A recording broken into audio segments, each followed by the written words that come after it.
सरकारने आपल्याला माहिती आहे की यापूर्वीसुद्धा या घोषणा केलेल्या होत्या विधानसभेमध्येच की 2 लाखापर्यंतची कर्जमाफी होईल आणि आदरणीय देवेंद्रजी एकनाथ शिंदे आणि सुनेत्राताईंच्या सरकारने दिलेल्या आश्वासनाची पूर्तता केल्यामुळे शेतकऱ्यांमध्ये निश्चितपणाने आनंद आहे आणि 2 लाखाची मदत सध्याच्या काळामध्ये फार महत्त्वाची आहे, त्यामुळे शेतकरी आनंदित आहे.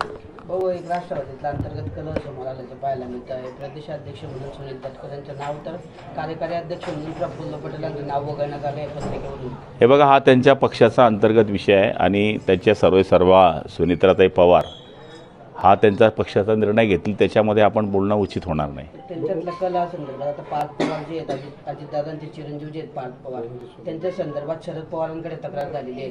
राष्ट्रवादीच्याच नेत्यांनी शरद पवारांकडे तक्रार केली आणि गाऱ्हाणं मांडलंय की याबद्दल तुम्ही पवार कुटुंबातले प्रमुख असल्याने हा वाद सोडवा असं त्यांनी म्हटलंय.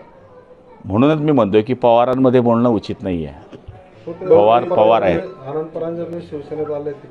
निश्चितपणाने आता प्रवेशच करणार आहेत ते आणि तशा हालचाली सुरू झालेल्या आहेत आणि आता नाशिकच्या 18 तारखेला आम्ही जी बैठक लावली आहे श्रीकांत शिंदे साहेबांच्या नेतृत्वाखाली, जवळपास 100 विधानसभेमध्ये आम्ही सगळेजण जातो आहे. त्याच्यामध्ये आता 18 तारखेला नाशिक जिल्ह्याच्या प्रत्येक विधानसभेचा आढावा आम्ही घेतो आहे. त्याच्यानंतर धुळा आहे, नंदुरबार आहे, जळगाव आहे किंवा इतरत्र महाराष्ट्र आहे, त्या दौऱ्यामध्ये सुद्धा आनंद परांजपे यांचं नाव आहे. त्यांना जी मदत इतर याच्या मिळते त्याच पद्धतीची मदत मिळावी म्हणून कॅबिनेटमध्ये मी परवाच बोललो होतो आणि मुख्यमंत्र्यांनी त्याला होकार दिलेला आहे. ज्या पद्धतीने सर्पदंश होतो किंवा शेतकरी ॲक्सिडेंटली वारतो त्याला मदत मिळते, त्याच पद्धतीने उष्माघाताला सुद्धा मदत मिळणार आहे.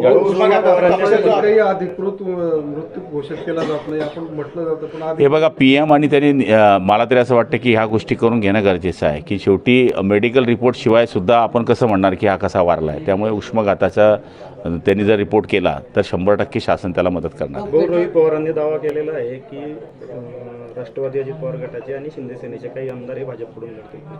यादी घेऊ त्यांच्याकडनं.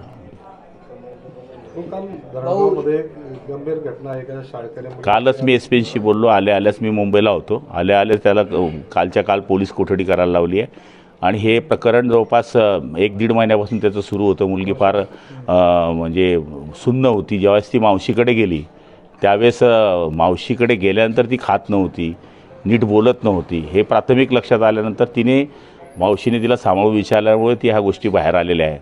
त्या नराधमावर आपण पोस्कोचे जेवढे कायदे कडक आहेत तेवढे टाकायला लावलेले आहे. कालच्या काल त्याला अटक केलेली आहे.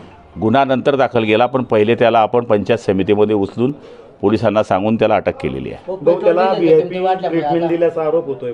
नाही, पट्टे मारायला लावा त्याला, म्हणजे होऊच शकत नाही असं. आणि असं असेल तर चौकशी करून कोणी पोलिसांनी मदत केली असेल तर निलंबित करण्याची कारवाई करू. पेट्रोल डिझेलची किमती वाढल्यामुळे आता STचे पण दर वाढ होणार आहे असं संकेत परिवहन मंत्र्यांनी दिलेले. त्यांचं म्हणणं आहे की आम्हाला पण आता पेट्रोल डिझेल वापरावं लागणार आहे. किमती आता तो त्यांचा डिपार्टमेंटचा निर्णय आणि शेवटी ST चालवायची असेल तर काही निर्णय घ्यावे लागतील. आणि आता पंतप्रधान मोदीजींनी दिलेल्या आव्हानानुसार बरेच लोक आता वेगळ्या पद्धतीने सरकारला मदत करण्याचा प्रयत्न करत आहेत. सरकारला मदत करण्याच्या प्रयत्नाच्या हिशोबाने काल पण तुम्ही EV कारमधून मीच नाही, बरेच लोक आता मुख्यमंत्रीच बुलेटवर फिरतायत, तर बाकी काय राहिलं.